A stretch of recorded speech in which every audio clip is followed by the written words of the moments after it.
ભારતે ત્રીજી T20માં સાઉથ આફ્રિકાને 11 રને હરાવ્યું હતું. સેન્ચુરીના સુપર સ્પોર્ટ પાર્ક સ્ટેડિયમમાં સાઉથ આફ્રિકાએ ટોસ જીતીને બોલિંગ કરવાનું પસંદ કર્યું હતું. ત્યારે પ્રથમ બેટિંગ કરતા ભારતે 6 વિકેટ ગુમાવીને 219 રન બનાવ્યા હતા, જેમાં તિલક વર્માએ 107 રન અને અભિષેક શર્માએ 50 રન બનાવ્યા હતા. ત્યારે 220 રનના ટાર્ગેટ સામે સાઉથ આફ્રિકાએ 7 વિકેટ ગુમાવીને 208 રન બનાવ્યા હતા. તો ટીમ તરફથી માર્કો યાન્સે 16 બોલમાં 50 ફટકારી હતી. તે 54 રન બનાવીને આઉટ થયો હતો, પરંતુ ટીમને જીત તરફ લઈ જઈ શક્યો નહોતો. ત્યારે હવે 4 T20 સિરીઝમાં ભારત હવે 2-1 આગળ છે, તો જોહાન્સબર્ગમાં શુક્રવારે છેલ્લી મેચ રમાનાર છે.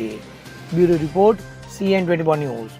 હવે જુઓ દેશ દુનિયાની તમામ ખબરો તમારી આંગળીના ટેરવે.